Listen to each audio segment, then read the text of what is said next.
So, here's a question for you. Is creationism a hill to die on?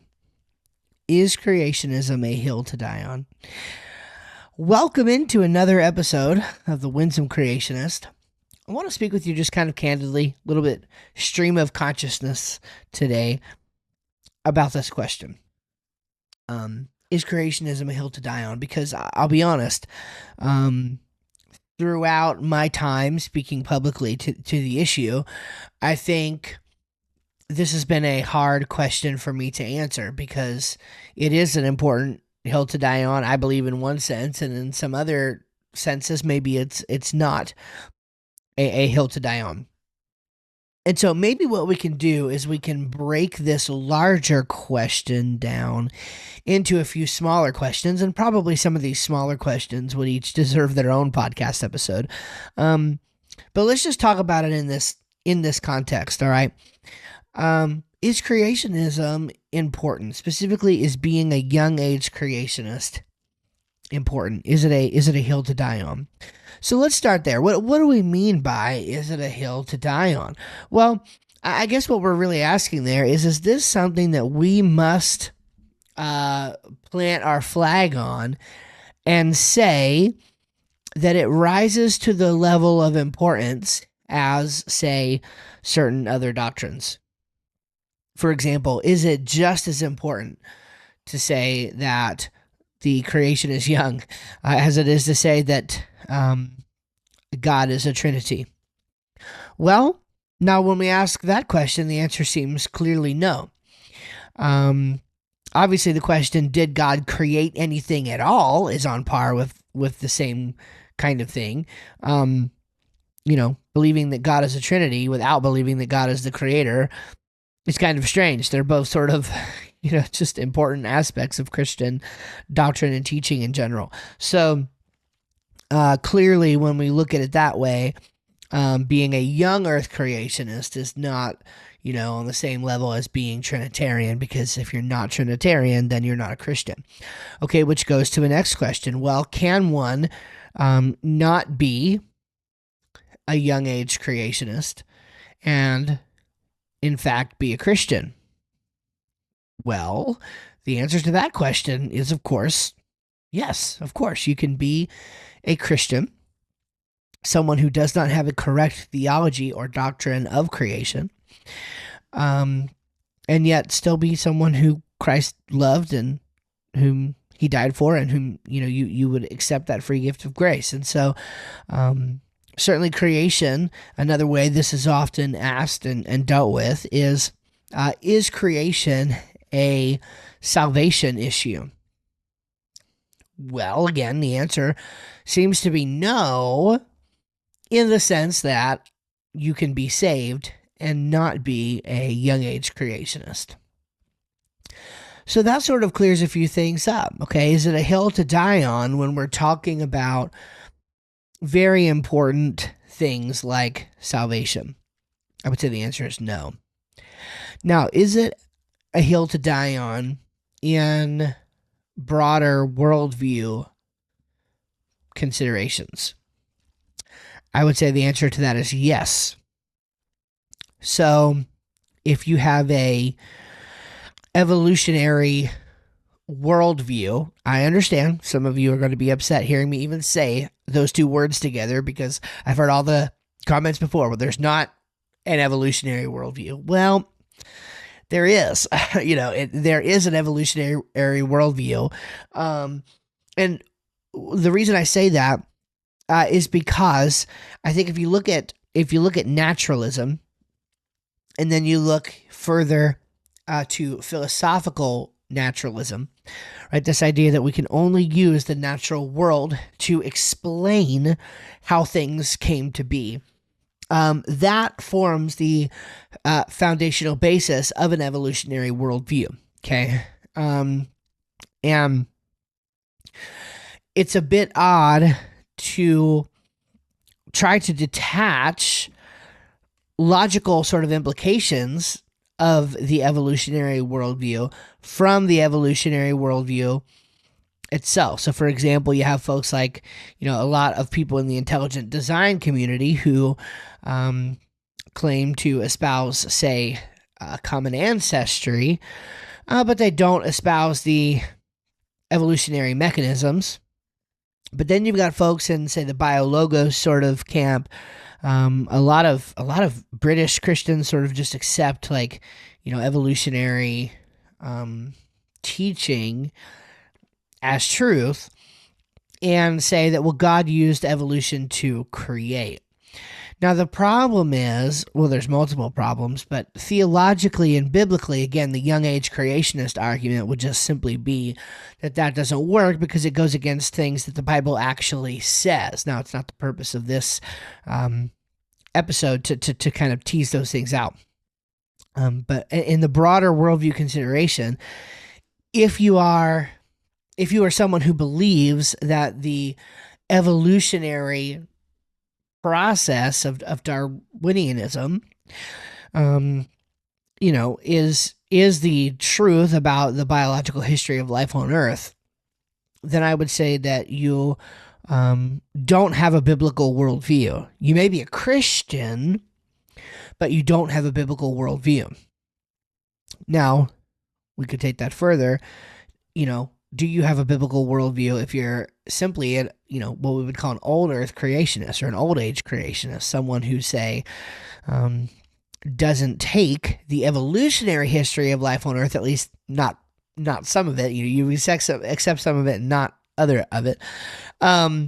For example, cosmic evolution is fine with you. It's just human evolution and certain forms of biological evolution that you don't think work. But the term evolution is a broader term, and so we have to know what we're talking about. Again, I believe there are still worldview issues there. If I didn't, I just wouldn't be a young age creationist. At least I wouldn't care so much about it, right? If I didn't think that there were those issues. But I do think that there are those issues because, again, so many worldview considerations say, and this bleeds into theology and philosophy, but say issues about the nature of death, issues about the nature of sin, why did we need a savior to die on the cross for our sins? Why is it important that death was defeated through resurrection? All of these things are sort of worldview level considerations that if you're not a young age creationist, there are difficulties with. I'm not saying there haven't been attempts to square the difficulties. Of course, there have been. Many of you listening to this channel are, probably, screaming at me right now through your computer screens. Well, he didn't say this, and he left out this, and I get that.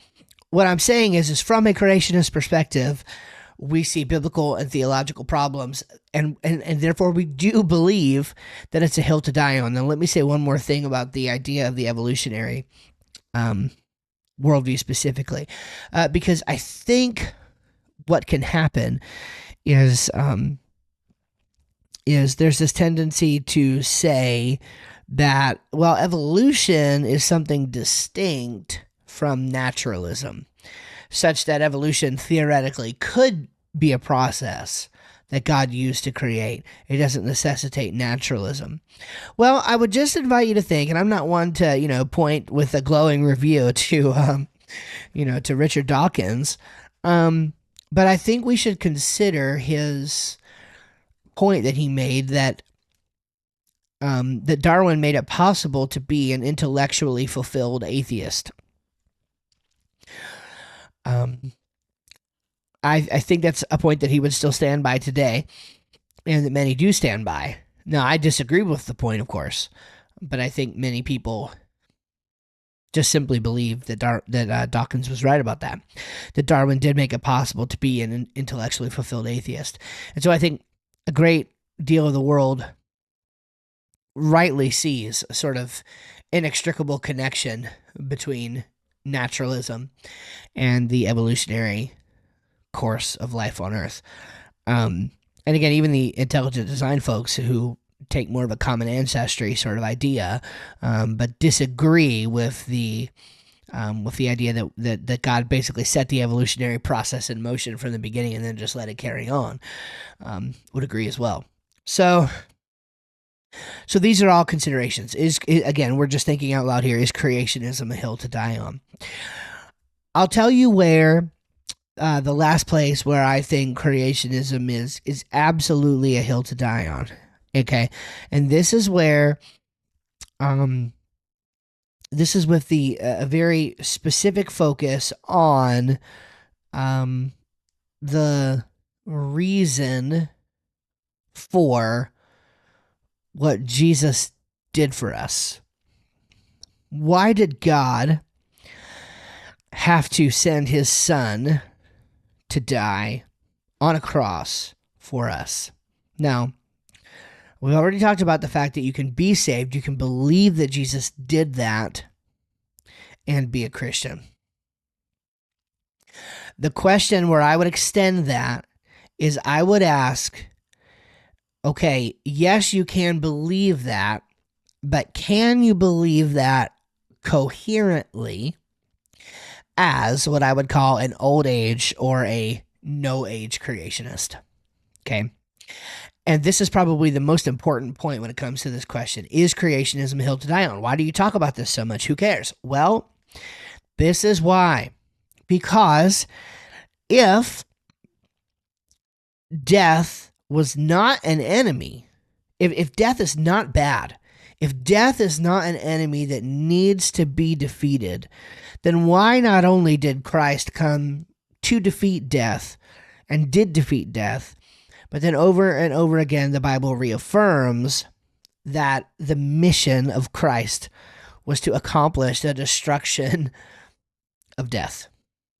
Okay, I don't have the Bible in front of me right here, but it's just over and over in the Bible.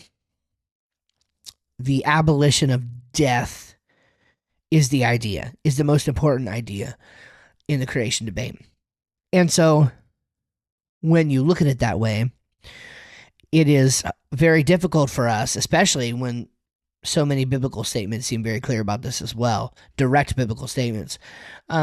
But theologically, it's very hard for a creationist to accept that there was death as part of the original creation.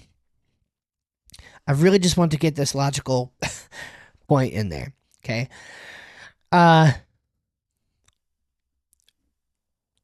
There must be a reason for the accomplishment of our redemption. The second Adam came, okay, to do what the first Adam could not do. The first Adam brought death. The second Adam defeated death and brought life. Okay? So, for those reasons and more, it just doesn't make sense to a creationist to see or to find death as a natural part of God's very good creation in the beginning. Now, I understand, and I argue, in fact, that the words very good, tov me'od in Hebrew, it does not mean perfect. If God had meant to use the word perfect, then the word perfect would be used, okay? The problem is, though, is that just because it wasn't perfect doesn't mean that that there was not the absence of death. People want to say, and I agree with them, that when God says it was very good, what he meant is that it was fulfilling, his creation was fulfilling and accomplishing the purpose for which he intended it, and therefore it's very good. I understand that. I don't think perfection is the issue, okay? So when people talk about a perfect world in the very beginning, Satan was in that world. There were rivers in that world and there was erosion. Some have argued that there were essentially asteroids and lots of like pelting of the planets with asteroids during the creationary process. There's all these things that we would associate with the idea of perfection that don't logically exist in the beginning, so you can't find them there. But just because we're not dealing with perfection doesn't mean we're dealing with death. Okay? And you know what? I'm going to even lay aside, for the sake of argument, animal death. I want to argue that animal death was not present in the beginning, but I'm even going to lay that aside for the sake of argument. You at least must not have human death in the very beginning.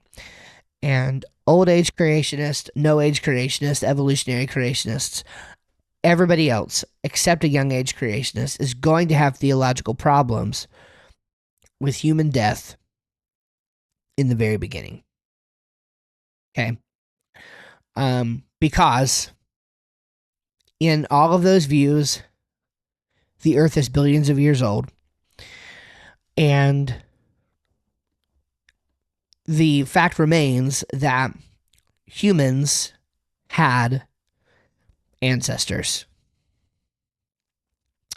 And in an evolutionary paradigm, the ancestors to humans, the most immediate ancestors to humans, or at least cousins to humans, etc., were those who looked and acted like us, did the same things as us. We have their DNA in our bodies. And yet, even the most conservative old age creationist has to say that those people were not objectively human. And I just think that's wrong. I think there's no evidence for that. I don't see bestiality in the created order any more than I see human death in the created order. And so, in my view, the only view of creation that handles all of this data responsibly is young age creationism. And that's why it's a hill to die on. So that's why we care about it so much. That's why we talk about it continually. And that's why we should continue to refine, I believe, the way that we talk about it, the way that we communicate it. And so maybe you can take something from what we've talked about here and use some of the language or some of the concepts, some of the ideas that I've shared here in your conversations with those who don't quite get it, who wish we would just stop talking about this stuff. Again, the issue is death. My friend Stephen Lloyd, with the Biblical Creation Trust in the UK, the way that he frames this, I think he wrote a book about this actually, is which came first, Adam or death? Because that's the real question. Okay. And if Adam came first, then the biblical timeline, storyline, it makes sense. If death came first, then there are some serious gaps that are very hard for the person who believes that view to overcome.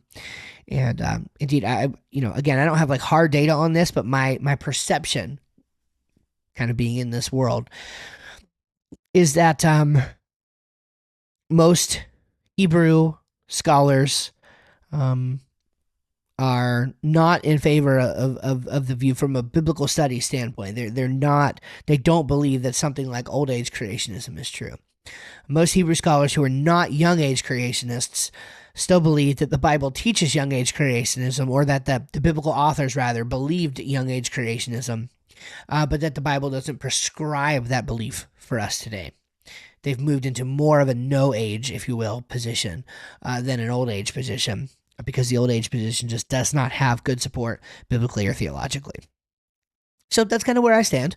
That's where I'm at on it. I do talk a lot about that in the forthcoming book, The Winsome Creationist, and I'm excited to share that with you.